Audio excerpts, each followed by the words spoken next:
hukum bagi tiyang ingkang sedang gibah lan ugi fitnah.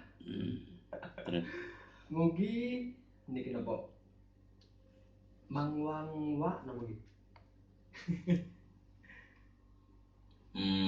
Kagem sedaya pamireng matur nuwun. Oke, oke. Yang kedua, Saking Kang Paino. Paino, oke. Wonten Kutha Winangun ugi niki. Oke, monggo. Apa betul orang yang berkurban harus akikah dulu? Ya, beda. Waalaikumsalam warahmatullahi wabarakatuh. Setunggal Mbak sinten painem? Sing pundi? Sing pertama tadi Mbak sinten? Mama Nena wonten Tanjung Sari. Oh, Mbak Mama Nena, Bu Mama Nena Tanjung Sari. Waalaikumsalam warahmatullahi wabarakatuh. Dan juga Mas Paino di Kedowinangun. Waalaikumsalam warahmatullahi wabarakatuh. Pertanyaan yang saya jawab adalah pertanyaan dari Mama Nena dulu ya. Jadi hukum hibah ya atau ngerasani ya. Ya, Rasan-rasan. rasa-rasan ya, hibah. Ya, hibah itu termasuk dosa besar ya. Kelihatannya sederhana tapi dosa itu dosa besar. Ya. Karena dengan hibah atau dengan ngerasani ya, itu kemarin saya terangkan di episode kemarin kalau nggak salah, yaitu tentang orang yang bangkrut ya. Ini memang kelihatannya sepele, barang yang sepele, rasan-rasan ya, terutama itu yang terkait dengan apa, hal yang jelek ya, ngerasanya jelek, dan mungkin ide itu fitnah hitungannya nanti, karena mungkin yang dirasani atau yang dihibahkan itu tidak terima, dan mungkin eh, itu tidak nyata pada diri yang di apa, orang yang dihibahkan tersebut.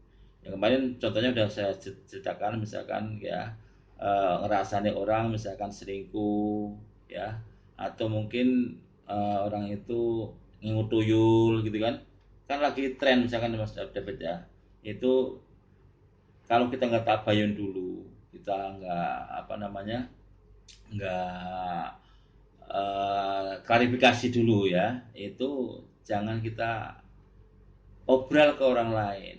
Nah, cukup apabila itu terjadi beneran, kita yang mengerti saja. Karena apabila nanti kita ceritakan lagi kepada orang lain, itu nanti jadinya dosa jariah. Nah, jadi bukan lagi kita sedekah jariah, tapi dosa jariah. Sudah memfitnah ya, katakanlah orang tersebut memfitnah nggak benar karena nggak tabayun, misalkan contoh, misalkan dia si A selingkuh sama si B, nyatanya enggak, terus dia terus disiarkan, terus akhirnya kita menyiarkan atau mengobral dosa, namanya dosa jariah. Jadi memang ya, hibah awalnya memang nggak terasa karena omongan-omongan ringan. Cuma apabila sampai hal fitnah atau sampai hal tentang menjelekan orang atau memfitnah orang, karena ada hadis al fitnatu asyadu minal qatl, yaitu fitnah itu lebih kejam daripada pembunuhan. Juga kemarin tentang hibah, tentang orang-orang yang bangkrut, adalah apabila nanti orang tersebut di pengadilan akhirat meminta haknya, meminta pertanggungjawaban orang yang menghibah tadi atau orang yang memfitnah tadi, sehingga orang yang memfitnah tadinya mau masuk surga, akhirnya amalannya diambil oleh orang yang difitnah tersebut. Lama-lama amalnya habis, bahkan kemarin saya terangkan sampai apabila dia pahalanya sudah habis, nggak punya pahala lagi, ada orang minta lagi pertanggungjawaban kepada Allah Subhanahu Wa Taala, akhirnya karena dia udah nggak punya amalan, nggak punya amal soleh, akhirnya dosanya yang dia fitnah diburukan kepada orang tersebut. Demikian jawaban untuk Mama Nena. Yang kedua tentang pertanyaan apakah mau berkorban harus ngakikah dulu ya. Itu antara ngakikah dan kurban adalah dua ibadah yang berbeda, Mas ya. Jadi kalau misalkan sebaiknya kalau mampu ya, kalau mampu itu sebetulnya kan ngakikah itu dilaksanakan oleh orang tuanya kepada anak yang baru lahir ya, yang baru lahir apa seminggu apa ya, ketika dia lagi memotong rambut atau memberikan nama, itu sebaiknya itu kalau mampu ya. Tapi kalau belum mampu, kita sudah balik kok belum ngakekah, kita sudah kayak Mas David ini udah dewasa, udah saatnya mau menikah. Kalau belum kekah itu bisa mengakekahi diri sendiri. Artinya kalau yang masih kecil atau anak yang belum balik itu ngakekahi orang tuanya, tapi ketika sudah bisa sudah bisa mendapat gaji sendiri, sudah bisa mendapatkan uang sendiri atau apa namanya pendapatan sendiri, namanya udah balik atau udah dewasa, itu bisa mengakekkan diri sendiri.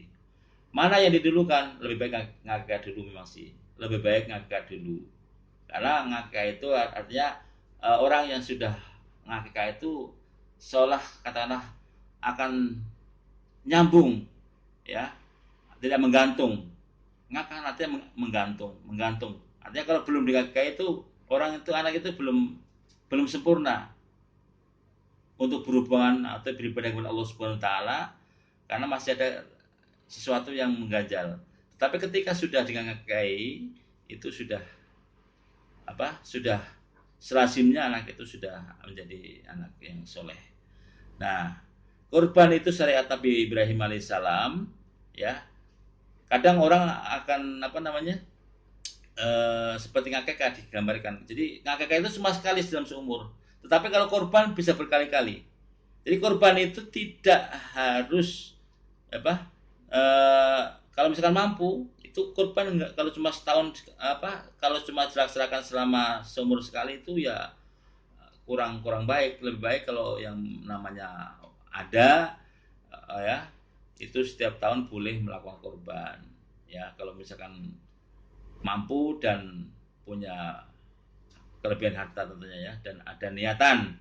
Karena dengan berkorban kita di hari raya Idul Adha, semua orang-orang akan mendapatkan dampak positifnya, tidak merasakan apa yang kurang mampu, tentunya tidak akan merasakan saya nggak punya, nggak, karena akan mendapatkan jatah daging kurban tersebut ya. Mungkin itu saja jawabannya. Jadi apakah kalau mau kurban harus ngakek dulu? Bukan harus, sebaiknya kalau kita sudah mampu ngakek dulu baru berkorban ya. Begitu Mas David.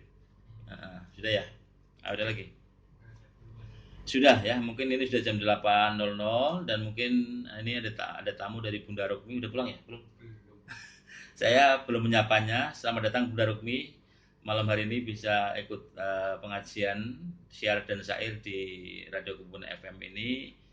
Dan tentunya yang lainnya nanti siapa yang dekat-dekat atau yang jauh, ini kan terang dan jalannya udah enak, silakan main ke studio ya. Nggak harus malam Sabtu, malam Ahad ya nggak apa-apa, ketemu Mas David dan Mbak Wula. Kalau orang yang gimana ya? Kalau orang yang sering jalan, bukan ya? Gimana kalau orang sering naik ke gunung pasti nggak kagok. Tapi kalau yang rumahnya di pesisiran naik ke sini pada takut. Tapi saya ini udah naik banget ya. Ini jalannya cakep loh. Kalau tempat saya kan jalannya belum aspal. Ini tempat ini termasuknya jalannya bagus ya. Walaupun nanjaknya tinggi, tapi tinggi landai, bukan degek ya. Iya. Artinya landai kan begini, alurnya terarah. Kalau di tempat saya degek, wus gitu kan. Jadi harus gigi satu terus gitu. Tapi ya mungkin nanti saya promosikan sambil ziarah ke makom Mbah Nawang Wulan. Itu dekat makom aulia, makom orang tua ya. Silakan untuk mengunjungi radio kita ini. Ya sebenarnya sudah banyak sih ya, udah yang tahu, cuma alasannya mungkin ya itu tadi, klasik gunung ya. Diramaikan lah suasananya supaya indah meriah dan insya Allah akan barokah fitini wa dini hatal akhirah. Allahumma amin.